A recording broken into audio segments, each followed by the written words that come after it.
Ladies and gentlemen, Cordkillers and Spoiler in Time are proud to present the 2019 Killies Awards. Oh, Tom, thank you so much. Listen, it's Brian Brushwood. I'm live on the scene. You won't believe the amount of enthusiasm people have to hear three people talk about their favorite content in a world where they've cut the cord and they're able to watch what they want, when they want, on whatever device they please. I give it over now. Bryce, are you live in studio? How's the scene up there, sir? That's right, Brian. I'm here in the studio, and the audience is excited with electricity. Back to you.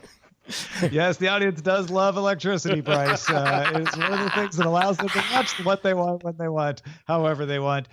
This year, of course, as always, Brian, myself, Tom Merritt, and Bryce will be handing out awards to TV shows and movies that caught our eye and are deserving of special distinction over the past year. And an innovation in the ceremonies this year is categories, Brian. Yeah, that's right. Previously, we've just, as you know, Tom, the handlers of the Killies Award have previously just sort of mentioned a bunch of things they liked and didn't like. This year, they have specific awards that they're going to give out. And boy, does Bryce look fabulous in that dress. Bryce? Thank you, Brian. Yes, this is Versace. I got a brand new Versace dress, and I'm looking stunning, and I am slaying. Thank you. Back to you. I can't believe it wore the same thing again. We go now live to the first presentation. Now, it does sound like there's a bit of a controversy that nobody had decided what order they were going to do anything. So let's go with you, Tom Merritt. What is the first Killie you would like to present for what award? Yes, in the category of best comeback from being pretty bad, the award goes to Star Wars Resistance on Disney Now and season 1 on Disney Plus, if you want to watch the bad episodes. So, wow. So you would say season 1 is bad, but season 2 is good enough for people to go through season 1. Yeah, well, I would almost say just skip season 1 and start with season 2. Wow. Season 1 of Star Wars Resistance, I kept having to convince myself to watch. I was like, well, maybe it'll get better. Maybe it'll get better. And towards the end, it got a little bit better. Season 2 started out with a bang. I'm like, oh, this is better. This feels like Star Wars. We're on adventures. Cosmo is not constantly annoying me, although he still kind of annoys me sometimes. And it was just so much more fun and exploring the universe more rather than being stuck on a single planet. So, forgive me. This is what a bad fan I've become. This takes place around the time of Force Awakens, like that future prior to the Force Awakens. Season 1 starts prior to Force Awakens, and in the course of season 1, you see the impact of events from the Force Awakens, so that season 2 is happening between Force Awakens and Last Jedi. Okay. Very cool. Oh, Brian? I'll jump in with presenting now the Killies Award for the best show that's mostly awesome except for one dumb episode. The winner is, open envelope, Good Omens. Congratulations, Good Omens. Yes, fantastic Good Omens. work.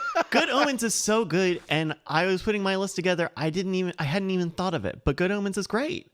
Good Omens is great. It's except for one episode, Bryce. Except for the one. You're right. It's mostly great.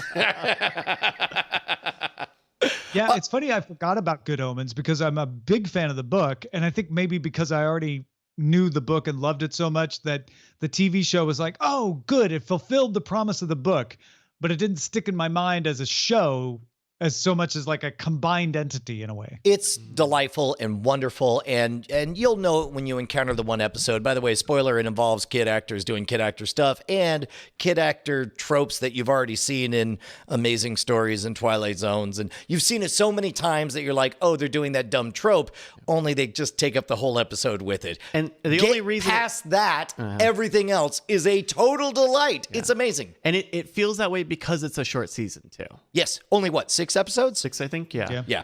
So, there you I've got a category that I'm presenting now here. Oh, yes. Joining us on stage in the beautiful Versace dress, it's Bryce Castillo. So I'm going to present the best female twist on a previously male story that not enough people saw. I'm going to open up the envelope here. Rip. It's a tie. Oh, my goodness. It's a tie between TBS's Claws and the film Booksmart. Both of those are streaming on Hulu right now. Claws, I think, is a female version of Breaking Bad, and it's got Niecy Nash as the lead actress, and she's fantastic in it. And then Booksmart is a girl's version of Superbad, and those two young actresses are fantastic in it as well. I think that their Claws is obviously a little more mature because it deals a lot with drugs, but I think both of those are really solid picks for a very mainstream audience. Fun fact, I took my wife to go see Booksmart, not knowing that it was pretty much Superbad, also never having seen Superbad. So for whatever reason, I never saw Superbad. Loved it. I really enjoyed Booksmart, and I enjoyed the subversion of all of the. You recognize all the tropes of teenagers looking to explore their sexuality and so on. There's a drug trip scene because of course there is. There's a party scene. Thank you Lyft for sponsoring it because they managed to never say the word Uber. Yeah. They only Lyft everywhere in that movie. But yeah, I think that movie is so great, and Olivia Wilde directed it. Oh, wow. Mm-hmm. Yeah, she did. In fact, when I was coming back from South by Southwest, I was on a plane with the entire cast of Booksmart. Wow. I sat next to one of the girls. Olivia Wilde and Jason Sudeikis were in first class, and the rest of the cast was like sprinkled around the cabin. That's great. Tom, I think it's your turn now. All right. Movies tell a story, and stories are what make us able to know where we're going today. That brings us to the category of best movie in the category of a movie you thought was going to be about a tapeworm, but is instead the best movie you watched all year. Wow. And the nominees are the winner, Parasite. That's how they should do it. The nominees are the winner, Parasite. And all the other losers. Get out of here, stinky. Yeah, man. Parasite is literally, I mean, I'll see Star Wars before this year is up as we're recording this, but at this point, the best movie I saw all year. I just adore that movie. And I think about it all the time. I think about bits of it all the time. Forgive me because I will never be able to remember the correct name of the director. Bong something. Bong Joon-ho. Bong Joon-ho. I made the mistake of not understanding how smart a visual storyteller he was when I saw Snowpiercer. I saw Snowpiercer because it was sort of a day and date release thing, which in general at that time, 5-6 years ago, was associated with lower quality movies. It was I went into it thinking it was kind of a direct to DVD thing or whatever that happened to have Captain America for some reason. And it was a fascinating thing to watch that movie and be like, yeah, all right, it's the Truman Show, whatever. And then instead to see all of the think pieces breaking down the brilliance of the direction, of the storytelling, of the cinematography, of the commentary on class and social structure or whatever. So the second time I saw a movie from the same director, Okja, I at least understood this is a person who has a story to tell, knows what they're doing, and I enjoyed it much more. And I would say Parasite I was like, for the first time I went in, I'm like, don't know what this is. I know who it's from. I intentionally have not watched a single trailer. All I know is that my guess is there's going to be brilliant cultural commentary. There's going to be incredible cinematography. And also it will appear to be one thing and then become something else. And I loved the first 1/3 and how charming it was. And then there was this horrifying moment, the moment of like, forgive me if anybody's actually had this moment, but I don't know how to, it was like discovering a lump in my breast. And I was like, oh, that's right. I'm watching a movie from this director. It's not all going to be delightful like this. Something terrible is coming. And then being on edge and having it, I loved it. And I want to thank I'm giving an acceptance speech, by the way. Yes, yeah. I want to thank Tom for telling me to not find out anything about it before I went and saw it. I want to thank Bryce for doubling down and saying, no, seriously, don't go do the Weird Things podcast skip today. a recording Instead, day and go watch this movie. abdicate your duty as a host and go watch this movie so we can talk about it. And I want to thank the world for making it possible for such a bizarre, wonderful story to be told. It was great. The last time I felt that way was Sorry to Bother You. I liked it a lot. Oh yeah, and it's great. All of the themes, the imagery that it does, it's chock full of it, and it doesn't beat you over the head and say this is what we're talking about. Even when it kind of goes up to 11. You know? Now, Tom, when you went into it, because you, I assume, got to see a privileged 1%er of movies preview experience. No. Wait. No, I saw it in the theater like a plebe with everyone else. But he saw it in LA where they got it earlier. Oh, that's right, because it was limited release. Here. Yeah. Oh, okay. I got that 1%er advantage. Yes. Yeah. But what was it like for you? Oh, I'm sorry, I'm being played off. That's all the time we have. I wish we had more time. I love you all. That's all right. That's all right, because it's now time for our next award. That's right. Presenting the Killies for oh yeah, this is you. The best decent/okay action show. Until you realize it's a documentary and then you can't stop crying. The winner is Chernobyl. Congratulations, Chernobyl. Well done.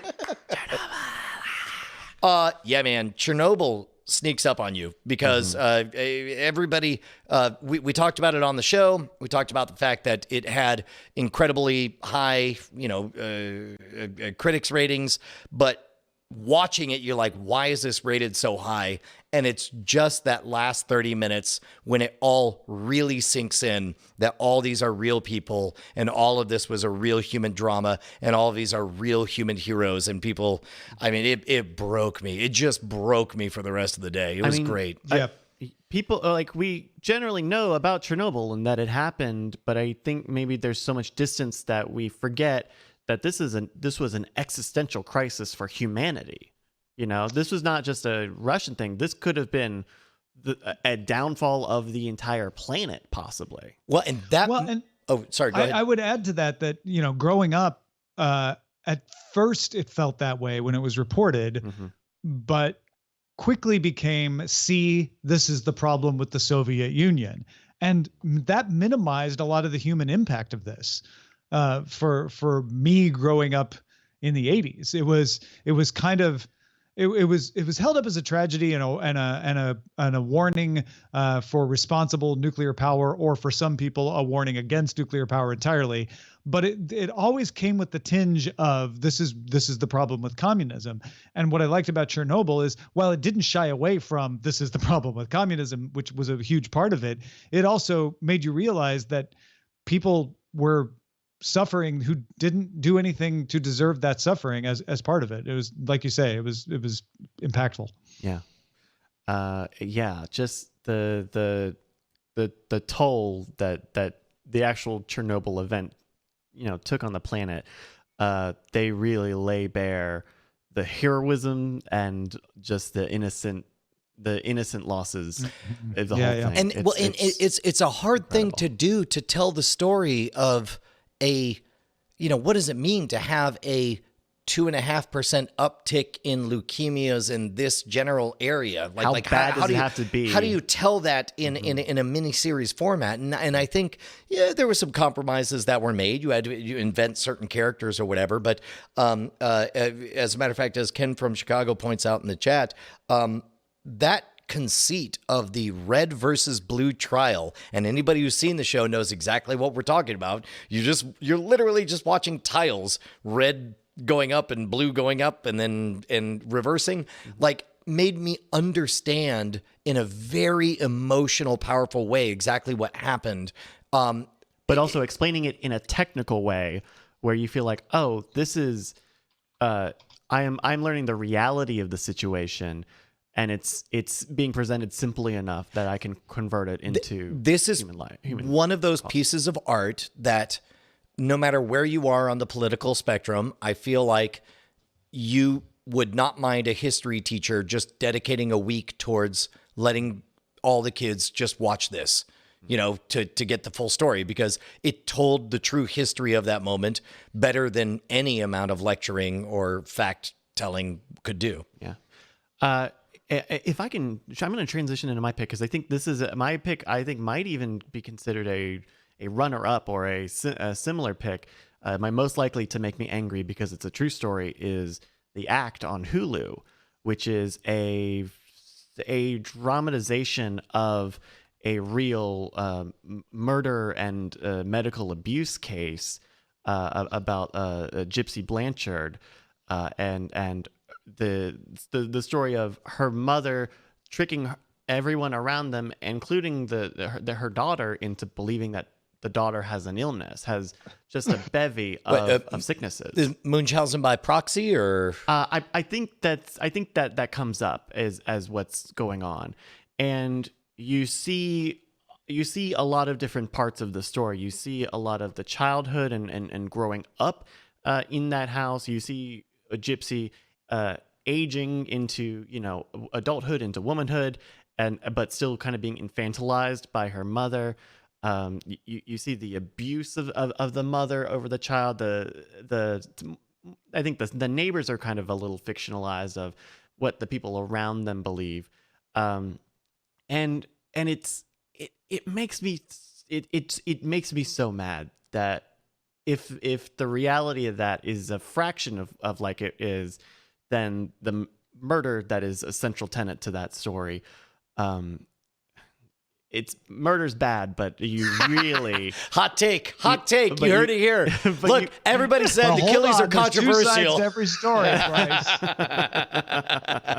But you understand, like, she was being kept a prisoner to a certain degree.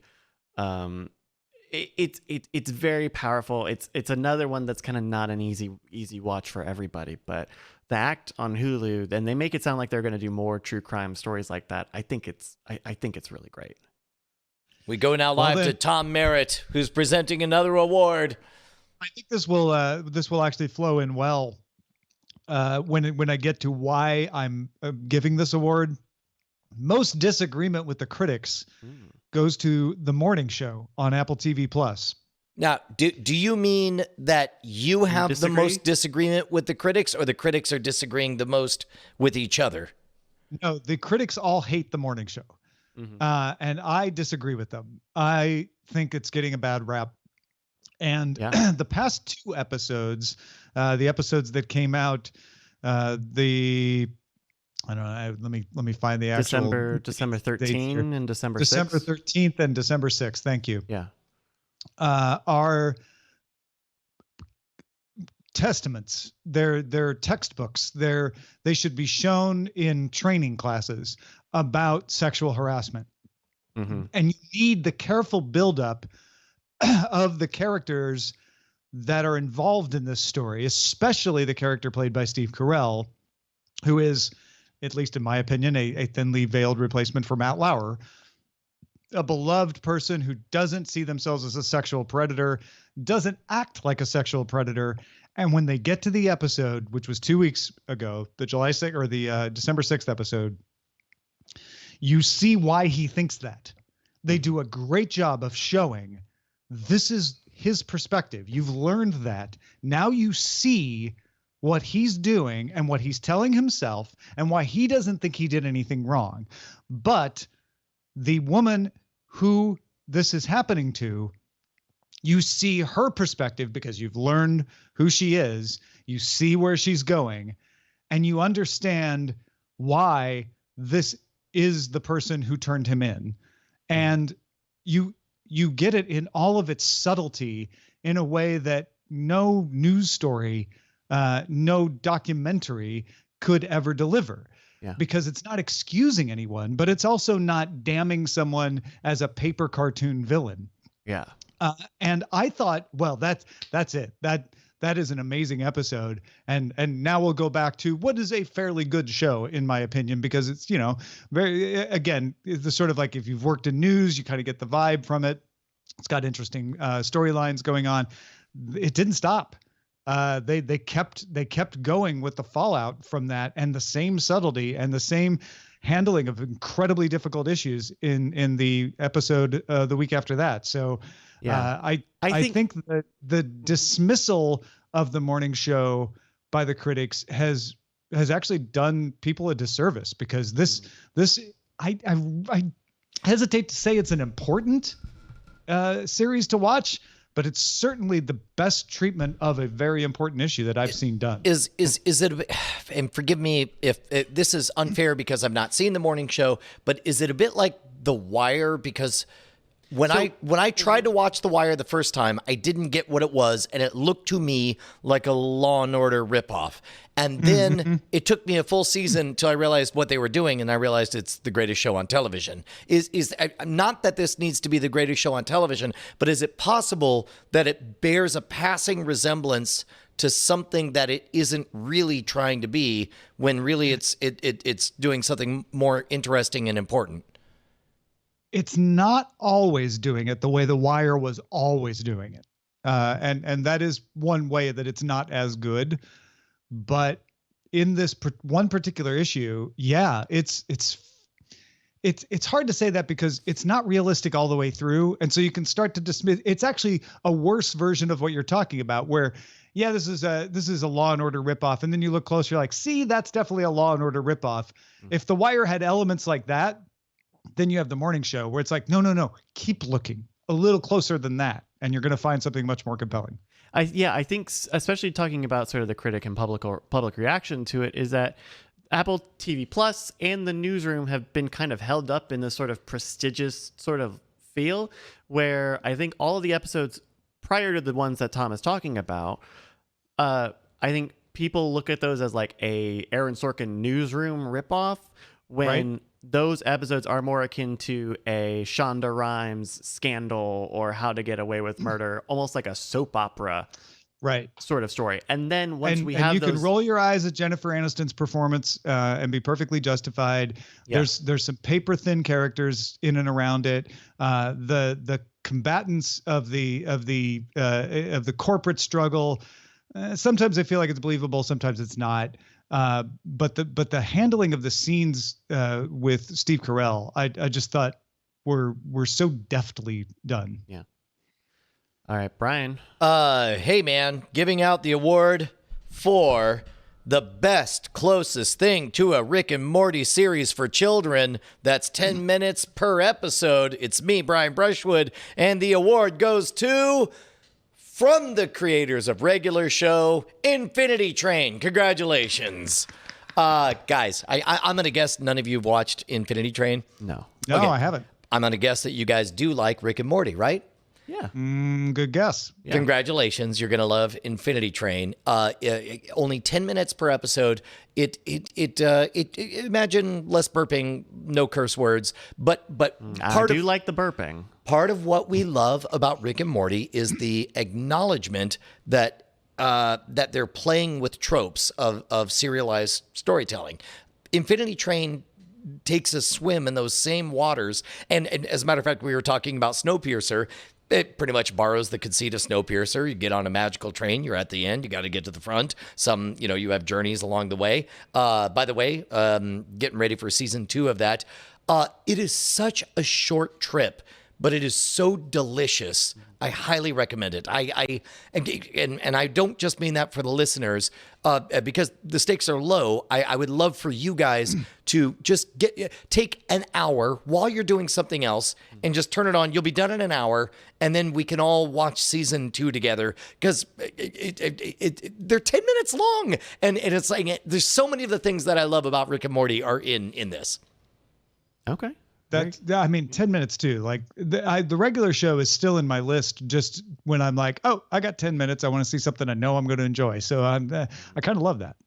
Yeah. And the idea of using that formula, the 11-minute episode that cartoons have kind of used for a long time, and also telling a semi-serialized story. Would that be right? Yeah. Well, like for example, let's say you start at episode 6.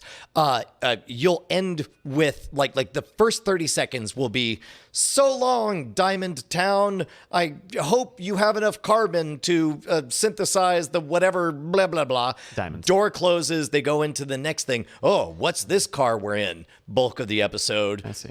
Things, 3-act structure. I mean, it's really adorable, and without spoiling where they go in season 2, you get real closure in season 1. There's a different protagonist in season 2. Oh, and yeah, sorry, spoiler. It's great. It's really good. That's cool. I've got the next word here. This is for the category of the best season, the best finale season in a while.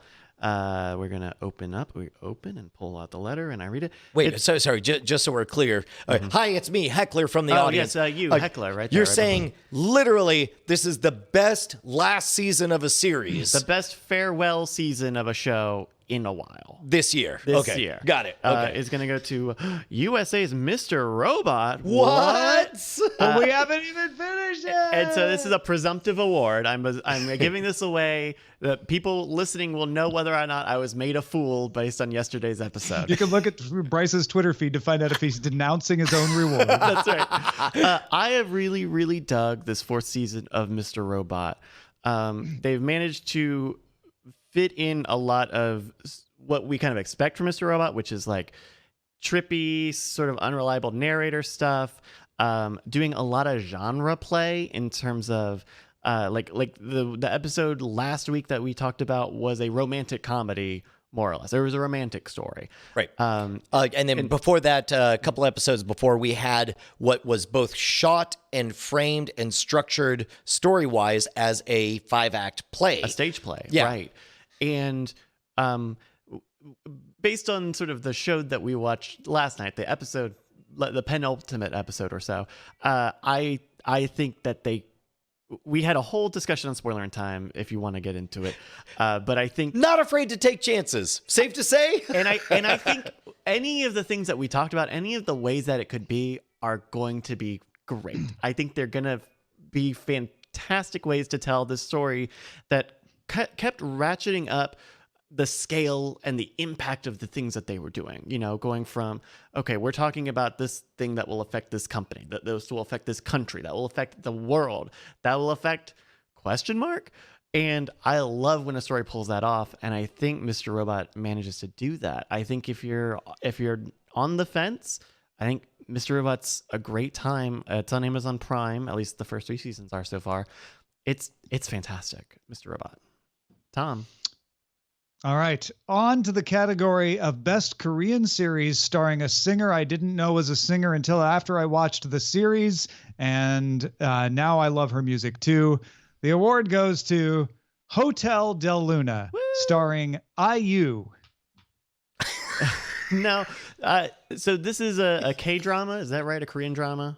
This is a Korean drama. Hotel Del Luna is the one I was talking about this year, where there's a woman who is cursed to run a hotel for ghosts. That's right. She could never move on, but she has these ghosts come to her hotel on their way to the afterlife, and she has a human employee. And of course, the series starts with her old human employee leaving. And the new human employee getting tricked into working for her. Am I right? I seem to remember what trailers I watched of it were fairly good cinematography, visually arresting. Yeah. Yeah, but also lighthearted. Good cinematography. It's a lighthearted, fun, gothy kind of historical tale, because they do flashbacks to kind of tell you her backstory and where she came from. And it's super fun. And IU, Lee Ji-eun, who plays Jang Man-wol, is a great K-pop singer in her own right. She's kind of one of the few who goes solo. She's not in a team. She's kind of seen as sort of avant-garde. It's a super fun show, Hotel Del Luna. Congratulations. That is as good a segue as any as I could think of to go into our next category. The best comedy series based on a movie in 2019, possibly ever. Oh. And the award goes to What We Do in the Shadows, because hot damn, is that a good show based on a funny movie? It's so good. I had heard you guys talk about the show and the movie for such a long time, and I caught up with it on Hulu earlier this year, and it goes by so quick. It is so comfortable in the world that it sets. The visual style of it is so starkly different than everything else you would see, despite the fact that it has this really rote documentary sort of style, or faux documentary, The Office style. Which, by the way, was already cliche when The Office decided to adopt it as a mockumentary in 2004, 5, 6, or whatever. Yeah. But the fact that it's so unapologetic, and every so often they nod to it, where you'll hear them say like, no, just describe what's happening, or they'll acknowledge the camera crew like, they ignore them, that's fine. Yeah. It's so great. It's so great. Do you think? And it has no right to be. It should just be a pale version of the movie, because when you look at it, you're like, they're not doing anything that different. They're just doing it with a different cast. And yet they're able to keep capturing that brilliance and keeping it hilarious and fresh and enjoyable. I love it. The part that slays me is like in the most classic reality television trope. I remember one of the actors saying like, so anyway, he knows he shouldn't eat a pizza because it will cause him to projectile vomit, and now it is flinging his body all over the place. But so that is what is happening. Yeah, it's so great. It's like it's old school meets new school in a new old way. Well put. There we go. Well, and now the winner of the best description of a TV show. Oh, you know what? I just realized none of us put, since we're on the subject of this, let me just give a little tip of the hat. Of course, What We Do in the Shadow, directed by Taika Waititi. I don't think any of us mentioned how good Jojo Rabbit is in there. We didn't make up a category. Just Sure. tip of the hat. You can't. It's hard to narrow the list down. I know. I think it's fair. That was a real travesty. I should have done that. Jojo Rabbit was delightful. Go see it. In the category of most, everyone told me to watch this, and I'm sorry, it's good. I'm sorry, stop telling me to watch it. It's good, and I watched it. It's very good. The winner is, open the envelope, pull the card out, read, Living with Yourself on Netflix. This is the Paul Rudd v. Paul Rudd show, where he ends up, there are two Living of him. with himself. Yeah, where he's living with himself. Did you watch this, Tom? Nope. Yeah, I didn't either. I vaguely remember us covering it. The thing about it is it's great. Now, Bryce, you get to be the guy who tells us we have to watch it. Pay it forward, man. It's kind of a weird premise of like, Paul Rudd goes and does a thing, and then he ends up, there are two of him. And what does that look like? The thing that I was a little worried was if it was going to be too heavy, kind of like Maniac was on Netflix last year, which was kind of a psychological, heady, a very twee sort of film or series. But Living with Yourself is very light, is very funny, and I think manages to tell that story without falling into all of the tropes that you would do if there's a clone of yourself in the world. I think it has a good spin on why there are two and the differences between the two of them and their relationship to the people in their lives, especially the ending. I think they set up a season 2 if they want to do one, and that's also going to ask some very good questions about what you do when that thing happens with those three people. So Living with Yourself, it's on Netflix. I think it's great. And it's a very quick watch. I think they're half-hour episodes. So cool. Now you should. And now it's time to pay tribute to the best primetime drama that overcomes my aversion to primetime dramas. Oh. And the award goes to This Is Us. Wow. Okay. A late award. This has been on for a while now. Yeah. Well, no, it's been around for a year and change, right? No, it's the fourth season, and the first season I adored. I thought it was great storytelling and fun surprise storytelling with twists and secrets. Second season was pretty good. Third season started to drag, but in the fourth season, they've really brought it back to just being a solid drama. It's not hip. It's not fun. It's not turning the world on its head. Keep going, man. You're really selling us on it. Well, no, I'm just trying to say, like, it is not hip. It's not a comedy. Fun. It's not like, oh, this is a drama that's so fun. This is a just really well done drama. If you don't want to see a serious story, you're not going to like this. But if you want to see a well done modern drama that doesn't fall into some of the perils and pitfalls that dramas often do, and rarely ever like is manipulative to you, with something that you're like, well, I should have seen that coming. Why did they kill the puppy kind of stuff? It doesn't do that kind of stuff. And yet it's still able to make you care about these characters in this family, and feels very real. And you'll see situations that you've been in. It deals with all the things you expect a family drama to deal with: alcoholism and debt, and weight management, et cetera, et cetera, et cetera. It's just very well crafted. Yeah. I've only watched a little bit of it, but it seems like a very, very good drama. What I'm trying to say is you're not going to win points with your friends for watching This Is Us. It's not that kind of show. Brian, So it's you're not saying glitzy. It's not popular. It's the salad no one likes of it. TV shows. You don't win friends with it. That's correct. That's correct.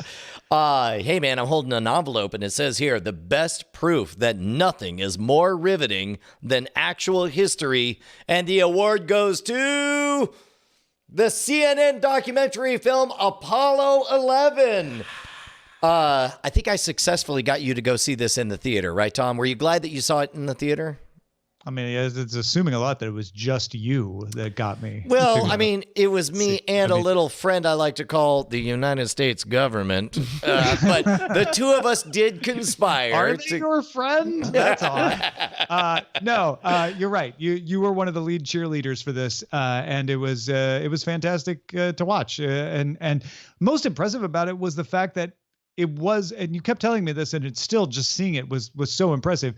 It was made without narration, without addition. It's just the footage they had from the time. Yes, and they do take the liberty of adding dialogue that happens to match the lips of people and recreating stuff. There's a lot of Foley work. The soundtrack is riveting. I will say that if you want a 1-2 punch, I happened to see this shortly after watching First Man, which is the fictionalized version of the Neil Armstrong Experience. Watching the two back to back, I think, is primo. And whether you see it first as the actual footage and then the fictionalized or vice versa, I'd be really interested to know how you guys feel about it. But I loved seeing the fictionalized version first, and then like just deeply being affected by like, oh, this is the actual event. We did this. That was not made up. That was incredible. Yeah. It actually made me go watch Apollo 18, the J.J. Abrams movie. All right, I'm going to present the category for Best YouTube Original, full stop. Let me pull out, I'm pulling out the envelope, and I'm opening the lid, and I'm pulling out the card, and I'm unfolding the card. Weird City. Do you guys remember Weird City? Man, I remember you telling us about Weird City, yeah. Weird City is so good, and I think they're probably never going to make any more YouTube original content. This is the... I don't remember any of the names, but this is executive produced by Jordan Peele, but it's a comedy. It's like a conceptual comedy that takes place in a near far future, and the world is hyper contrasted. There's a section of the world where the rich live and a section where the poor live, and all these like weird sci-fi tales that can take place in this. It's a goofy Black Mirror, basically. It's great. The first episode, I think the last time I talked about this, I couldn't say enough about the first episode, which is great. And I think that's worthy of anyone giving that first episode a try, because you'll know if you're in or not. It's relatively light, but it's still got comedy. It's got a little bit of drama, some romance stuff. It's really good, and a lot of celebs, more or less, right? Put that on my business card. Celeb, more or LeVar less. Burton is kind of a recurring character in some of the episodes. The first episode has the guy from Married with Children, the father. Ed O'Neill. Ed O'Neill is in the first episode, and he's great in it. There's a lot of really great comedy people in it too. So Weird City on YouTube Premium. I think it's good. I'm going to go straight to most thrilling and give that to the BBC/Netflix series Bodyguard. Wow. Congratulations, Bodyguard, for just thrilling the crap out of me. Was that this year? I can't believe I missed it. I can't believe all three of us missed it. I think that Bryce, both you and I easily would have put that on our list if we had thought about it. That first episode, that first 20 minutes of the first episode, among the very, very best. And it was only the second or third time that I watched it that I realized all of the traditional gender roles were flipped. It was so much fun to have legitimately one of the most action-packed, thrilling openings to a TV show of all time, and only on your third viewing figure out, oh wait, all the characters who mattered happen to be women. It was awesome. I loved it. Look, Tom, I know you're an Anglophile. I'm not trying to whatever, but a very great British television show is. I think sometimes they don't always. Literally was made by ITV Studios for the BBC, so you're just describing factually. I think sometimes that the show is British. I think I have a personal bias against British shows. I think a little bit. Hold on. This is a night of celebration. Guys. No, I'm saying it. I didn't criticize. I'm sorry, gentlemen. That the music's playing, and it's time for me to open up this envelope that's labeled "Best Show That Makes It a Damned Agony to Wait for Season 2." Hold on, let's see. Let me open up the envelope here. Congratulations to HBO's The Righteous Gemstones. I cannot believe how sad I was that that season was over, because it just got better and better and made me happier and happier, and I can't wait for it to come back. Yeah, it's super fun. And if you told me there was a whole new season of it dropping today, I would be immediately watching that after another show that's going to get an award later. And there is something about, like, that's kind of how that first season came about, right? I didn't know it was coming. I didn't know anything about it either until we started watching it. I think the fact that it just kind of came super quick really it does get bonus points, because like it punched above its weight. None of us expected it to be as good as it was. Agreed. Agreed. Okay. In the category of most, everyone said to watch this, and I'm sorry I didn't finish it, but I will finish it. I watched one more of it today. Is the Amazon Prime Video original Undone. This is the Tornante hybrid animation rotoscope film that's got, or a series that's got Bob Odenkirk in it, about a woman who gets into a car crash. I'm sorry, we're out of time. Per the rules, you don't get time to finish the series that you didn't get time to finish. Although if it makes you feel better, I did watch episode 1 and do intend to watch the rest. We'll see if that ever happens. I promise agree. we'll get to it. I promise. Give Undone a Killie someday. And I'll tell you what, once all three of us finish the show, you'll hear the rest of that speech. Tom, what do you got? Most fun period piece goes to Marvelous Mrs. Maisel. The third season just came out on Amazon Prime Video, and Amy Sherman Palladino isn't for everyone. She's got that fast talking banner from the Gilmore Girls that she's famous for, and that shows up here. But if you like that, you're going to get more of that. But the thing I like the most about it is just seeing the recreation of a late 50s, early 60s New York scene, and it's just so well done, so fascinating to see, and it's so much fun. Yeah, very cool. This one is fun and might impress some of your friends, and is kind of hip if you're looking for an antidote to This Is Us. Next up, the award for the best, screw it, we're doing Groundhog Day again, get over it, jerks, goes to Netflix's Russian Doll. Fantastic. Like a great early year season, or an early year show that is just, it got a lot of attention because it is legitimately very good. Yep.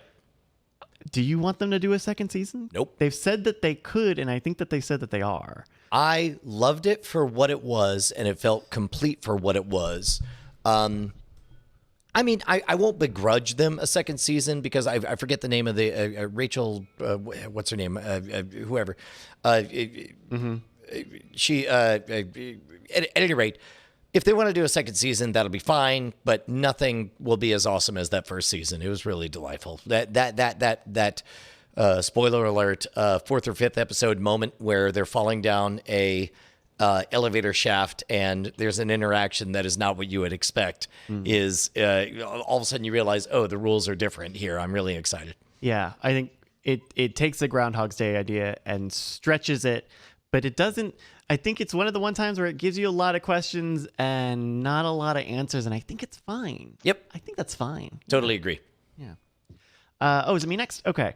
It is. Here we go. In the category for Best Hopelessly Screwed Over in Space Story. I'm pulling out the envelope and I'm ripping it open and I'm pulling out the card. It's another tie between The Wandering Planet and Aniara. How much do you guys know about these two films? I know that they're both The Wandering hopelessly Planet. screwed over in space. That's right. So, very quick, The Wandering Planet is like this huge Chinese film. It's the biggest spectacle, maybe the biggest spectacle movie ever made. We did talk about that. Yeah. But then Aniara, which is a late comer, I only watched this over the weekend. It's based off of an old poem from the 1950s. And it's about a seed ship, one of many seed ships that gets knocked off course and their survival out in space.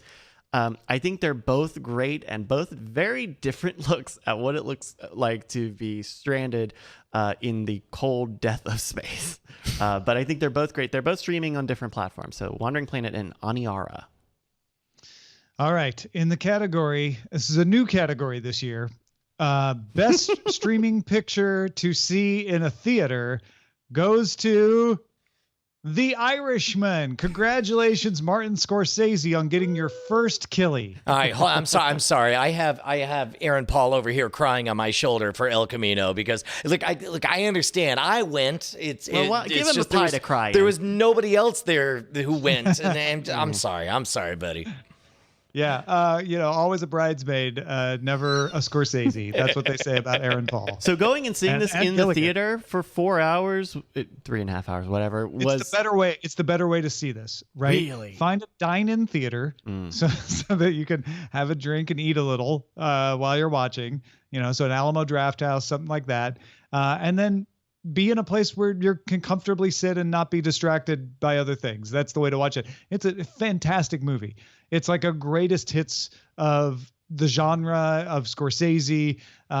Incredible acting by the entire cast, and I think Joe Pesci kind of stole the show out of what is an incredible cast. So good, well done, Irishman. there you go.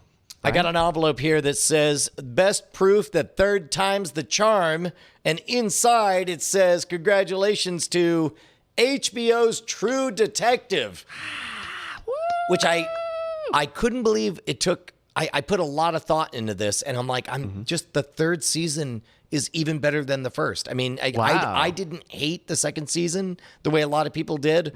I think all of us love the first season, but I think the third season is factually better than the first. It's It's funny that you say that. After the first season, of course, when I thought of True Detective, I thought of Woody Harrelson and Matthew McConaughey. Yep. After the second season of True Detective, when you mentioned True Detective, I thought of Woody Harrelson and Matthew McConaughey. After the third season of True Detective, when you mentioned True Detective, I think of the third season of True Detective. Like it replaced the first season in my head. Wow. And yet it relies upon the established storytelling, trickaroos that they do to, it's overused, to subvert, like it really keeps you guessing right up until the very end. And it's just amazing. Like I had so much fun. Yeah. My wife doesn't have a lot of time to watch this stuff. So to her, a lot of these stories exist only as my 30-minute synopses of how the season goes. And it was so much fun to tell her about this and to have her be as happy and surprised at the end as I was. It was just great. I loved it. Oh, Tom's sorry, playing- they're playing me off. They're playing me off. Oh. I apologize. All right, I've got an envelope here. This is my last envelope for the night. I think you guys still have a few more. This is in the category of most reliable. All right, ripping it open, pulling it out, folding it, reading it with my eyeballs. It goes to American Dad. I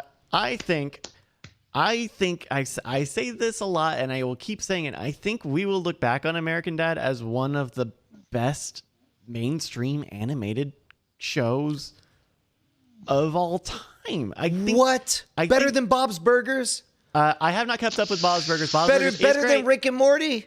Yes, better than Rick and Morty. Better than Infinity Train? Can't answer that one. You ain't watched it yet. That one yet. But Better than Tom and Jerry.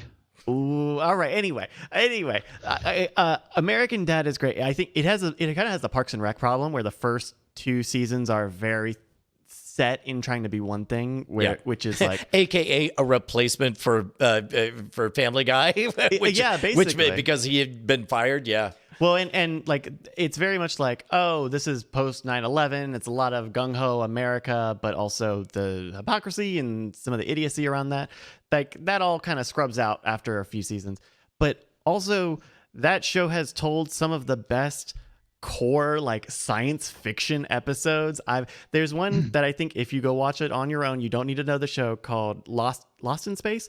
That is just a flat out core sci-fi story that is incredible, and it's hard to imagine that they would do that in the middle of a network animated show. I think the lengths that they go to tell some of these stories, a lot of the musical usage that they do, they have the hot tub episode where CeeLo's in it and everyone's singing R&B music to a hot tub version of Little Shop of Horrors. I think it's great. I think we're going to look back. I've rewatched the show twice this year because it's an easy Oh, win. no, I'm sorry. You're being right. played off. Well, I'm going to reliably end my speech there. Thank you, everybody. Tom? It's a great bit, Tom. Actually, I love this. In the category of best wrap up to a decade plus of storytelling, almost you could call it a Lifetime Achievement Award because of how long the story has been playing out in theaters. Avengers Endgame. There's no way to evaluate that movie on its own. How weird. It would be impossible to. How weird. Yeah.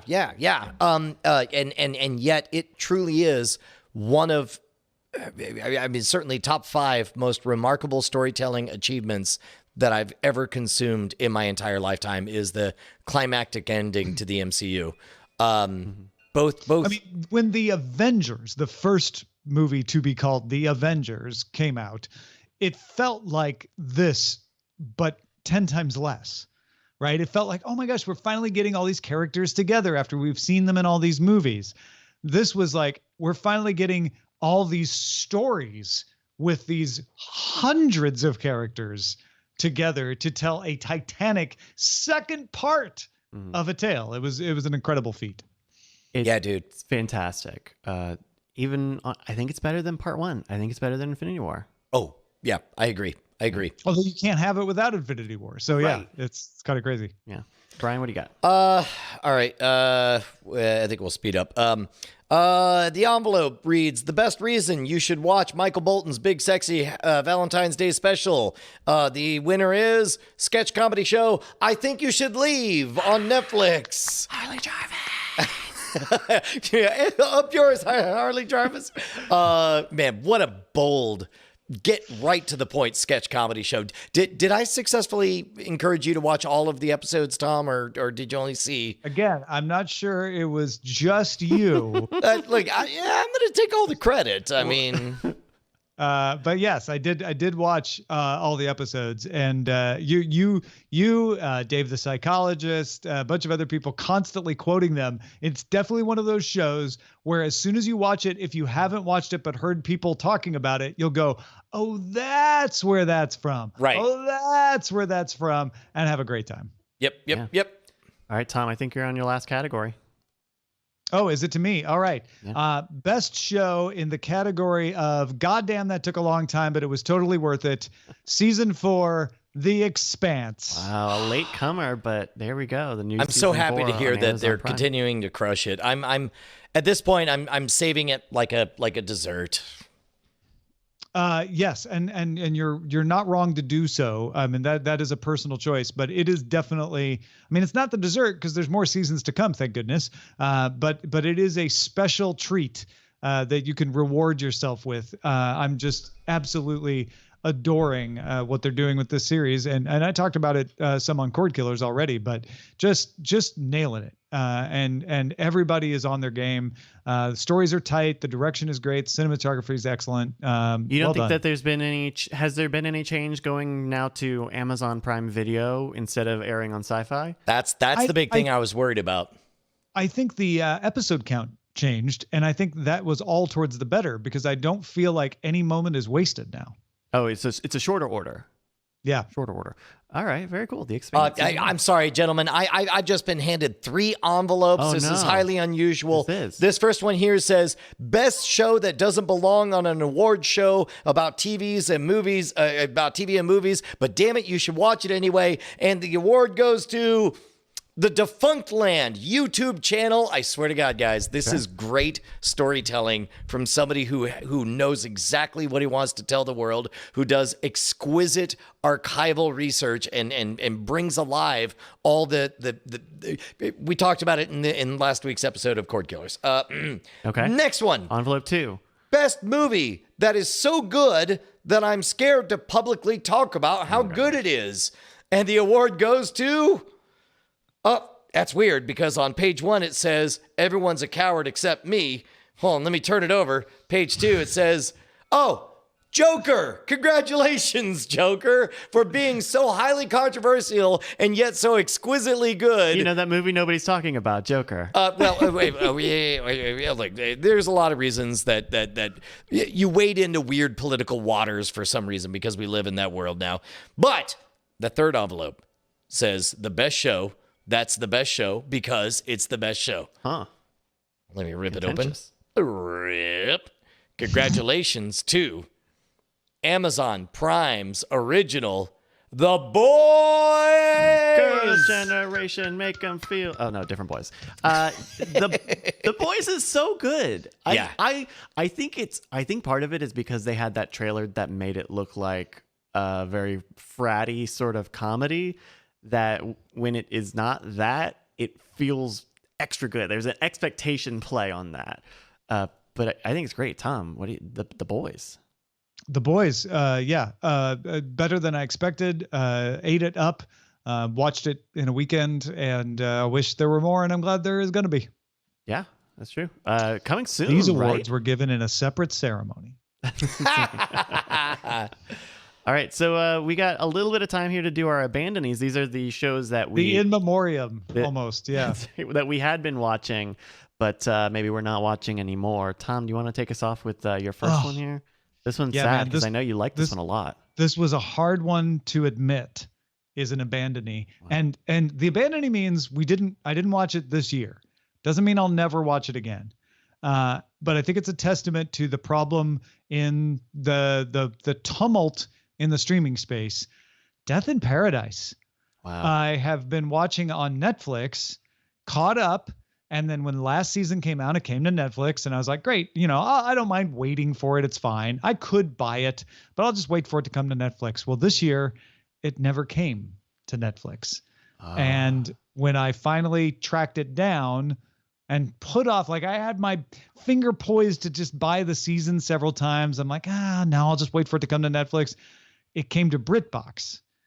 And it then became a question of, okay, I'll buy CBS All Access just to watch Star Trek Discovery. I'll buy Disney Plus just to watch The Mandalorian. Is Death in Paradise that show? No, it's not. And so there may be another reason for me to buy BritBox at some time in the future, at which point then I'll definitely watch Death in Paradise. But I don't think it ever reached. It was a fun, sort of like, oh, this is a bonus cool thing I get for these services that I have. It just never crossed the line into good enough to pay for just on its own. Wow, man, rest in peace to Death in Paradise. So my abandonee the way I decided it was to go back and sort of, I keep notes throughout, week after week, what I've been watching, even stuff, if we're not going to talk about it, I want to keep a log of it. I noticed that I started a log for this one, and then the next week it just wasn't on there. And then I remembered my experience, and I can't believe that I never finished and have no intention of restarting Arrested Development. Season 4 or season 5? I don't even know. I gotta be honest. Like whatever it is on Netflix, I try to it's time to get caught up. And then I thought I wish my daughters still wore diapers so I could go change diapers rather than continue to watch this. It is such a shame how season 4 doesn't land. Callie's like, get away from me, Dad. It's such a shame how the format of wanting to do all these episodes and put them in a freeform thing never really worked. How the retooled version of that season really feels kludgy because there's an hour of recaps at the beginning of every episode. And then the final season where they go back to trying to tell a serialized story, they still have to do all the recaps because it's still serialized, but they still want to put it on TV, I'm sure. And it's just not...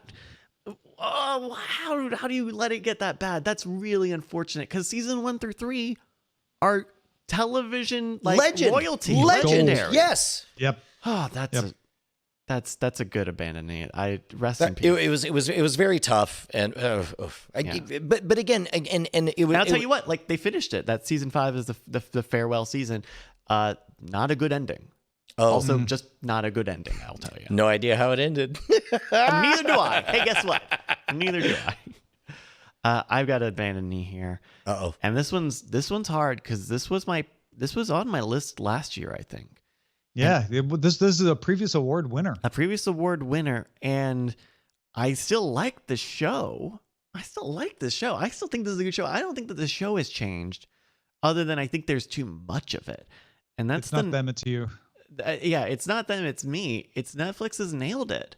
The reality cooking competition show.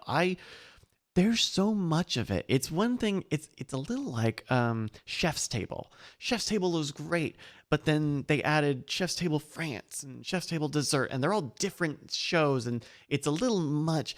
Now there are many different versions of Nailed It, different countries, holiday versions. It's too much, and I like it, but it feels daunting to get back into it, and it's still good. I'm sure it's still this very positive show that treats amateur cooks with a wink and a nod, and everyone's having fun.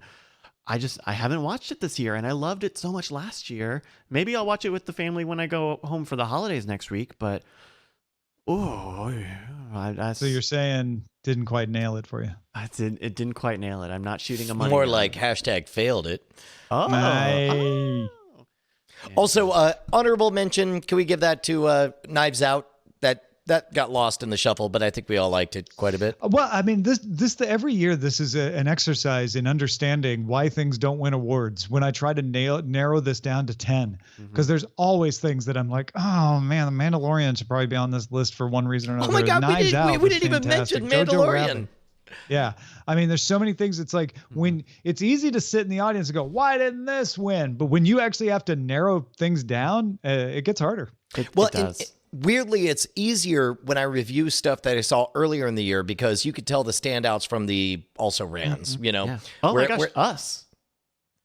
Yeah. Well, Us is nowhere close to what was the previous one? This is Us.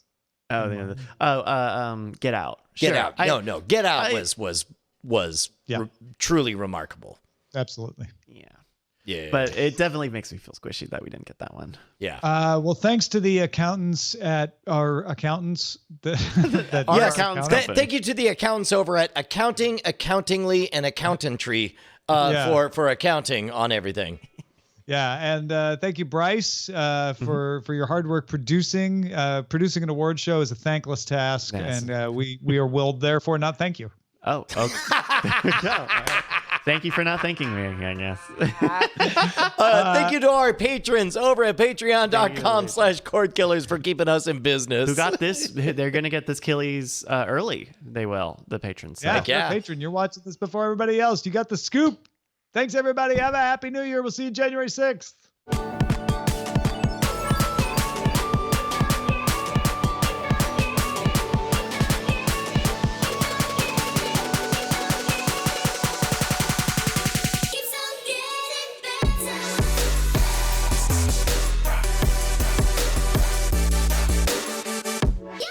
Diamond Club hopes you have enjoyed this program.